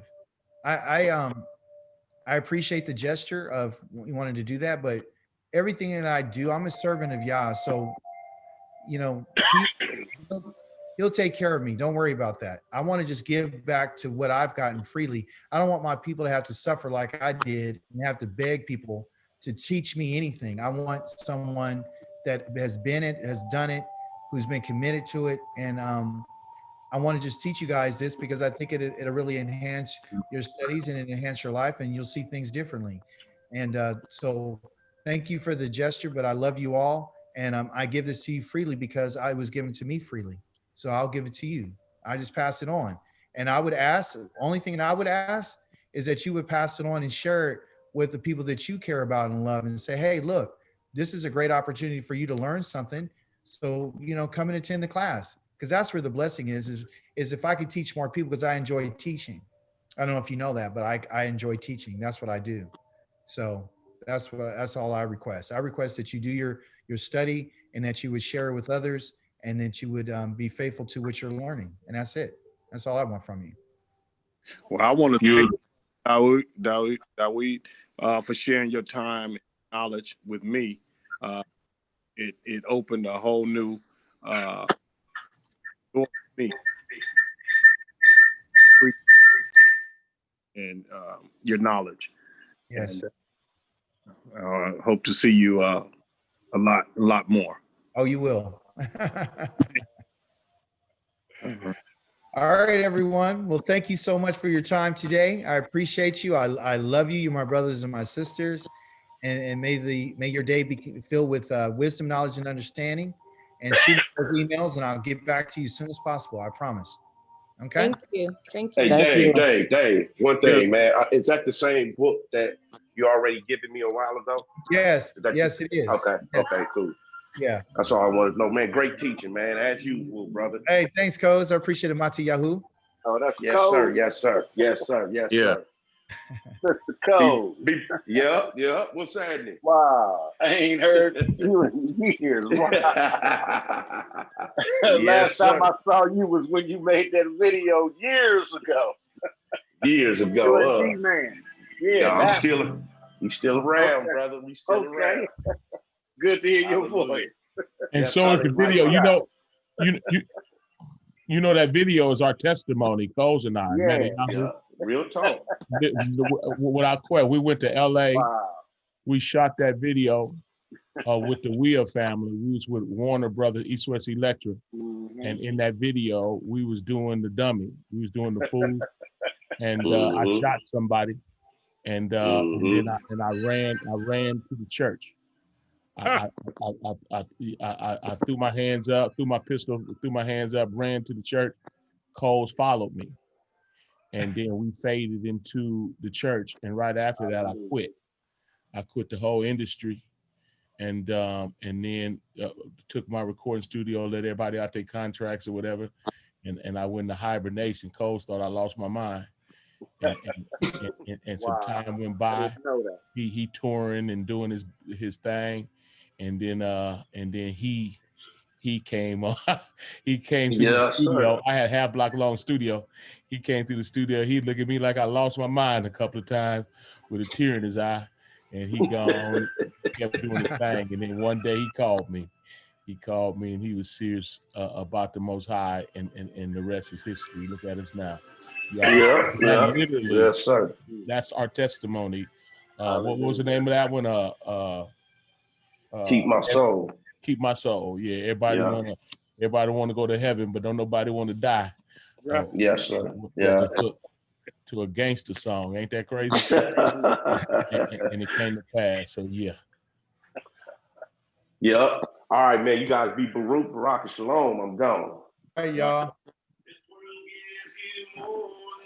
Aheva, Miss Baka. All So right. it's gonna be next week, same time. Yeah, 10 to noon, Amar. All right. All right. Shalom. Thank all y'all for showing up. Absolutely love all y'all. All right. Really When, do. right? Let's grow. Oh yeah, one more thing. My brother that did White It Out series, Watchmen Yahoo. I don't know if y'all seen the White It Out series, but if you haven't, you need to go watch that. At least 1, 2, and 3, right? Yeah. However, he's doing a 3-day fast. He's doing a 3-day fast starting tomorrow. And it was laid on my heart to do exactly the same. I'm praying because a lot of us we be deceived, man. The Amalekites, the Edomites, Amalek, they deceive us, and they're putting that poison in a lot of our bodies, and we doing that for our jobs and all kind of stuff. We're just deceived people, and then you're lining yourself up to be a monitor for 2 years because they're gonna watch your demise. And that's why they trying to hurry up and do warp speed, because the results of it, some people die immediately, like Hank Aaron did. Hank Aaron died immediately. Okay, 2 weeks later, he was dead. He wanted to advocate for us to let so-called African Americans know that it's good. Well, he took the shot. 2 weeks later, he dead. And they're not really publicizing it like that either, but that's exactly what happened. They're trying to put pressure on LeBron James right now. They would love to get him. But at the end of the day, there's a hit out on us, and I'm going to be preaching Esther real soon concerning this, right? Because that's exactly what's happening right now. The same hit, the same people, the same hit. See, we know who Hanan is. Hanan is the Edomite, and the scripture and history says that. But at the end of the day, I'm gonna be fasting and praying. Anyone want to join us for 3 days? I don't need no food, no water for 3 days, because we need to go down. That's exactly what the decree that Esther requested. She said, before I go before the king, I want everybody to go down and sackcloth and ash and not eating food and drinking water for 3 days. I'm not saying everyone is on that level, whatever. That's not even a real big level, but at the end of the day, that's what I'm gonna do. Anyone want to join? I'm going on tomorrow. Sun up, the fast start. Oh, okay. And for 3 days, no food, no water, and we're gonna cry. That's what we used to do, Mike. Like it was the thing to do, and it's super important. It's super important because they're killing us, man. We need to wake up to what's really going. They're killing us, and we going along with it. So that's what I'm on. Anyone want to join me? Govern yourself accordingly. Okay. So you say it started sun up? Sun up. Yeah, probably about what is that, Dave? About 7, 8 o'clock in the morning. Yeah, it's Well, mine would be 6 up. That's good. Yeah. You see when you see the sun, put your burger down. That's all. My burger, not the burger, man, not the burger. Yeah, that joker got to sit there. If it's from McDonald's, it'll sit there. Well, nothing happened to it. It'll wait on you too, and the fries.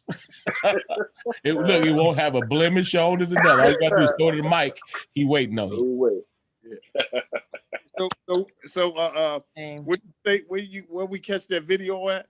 You say those part 1, 2, and 3. Where do I catch that at? On YouTube. Go to YouTube and put in White It Out. Okay. White It Out, and you're gonna see 1, 2, and 3. You're gonna learn a lot of stuff, you know what I mean, who we are. And, the great awakening is happening. We woke to who we are. Just like what Dave was just showing us. Yeah. What Dawid was showing us was the fact that we Afro-Asiatic. You know what I mean? And then the scriptures talk about Asia and all that, and we be thinking, or they try to have us believe that they're talking about the Asians, right? The Chinese. No, that's us. Come on, we the ones that brought even kung fu, jujitsu, and all that to them. But that's just a whole nother conversation. Real talk. That's our heritage. We the one taught them plumbing and agriculture. Thank you, sir. I was stuck too. I'm telling you, I wasn't gonna move no further. Not this time. I would have been able to do it the next time, probably. But at the end of the day, all of our accomplishments and who we are has been whited out, and so now we're getting it back. So yeah, Dave, go to YouTube, put in "White It Out." All right. And the ones you want to watch is 1, 2, and 3, and that's gonna put a lot in perspective for you. All right. Gotcha. Bless you. Bless you. Yeah, I'm done, y'all. I love y'all. I'm gonna get out of here and go love on my family. Y'all go love the family, share the class, let everybody know if we can get it thicker, because he gave us a lot of historical value, right? In the first hour, you know, and then we combed into the language itself. So there's still enough room and time for other people to join and still be able to catch up relatively easy. I'm pretty sure, because he's a prolific teacher, I know he's gonna do some type of a recap leading us into where we need to be, so other folks will catch up. So spread the word. Let's get it wall to wall, treetop tall up in here, y'all. That's right. Yes, sir. All right, shalom. Well, shalom to all of you, and I'll see you next week. All right. Shalom. Shalom. Dave,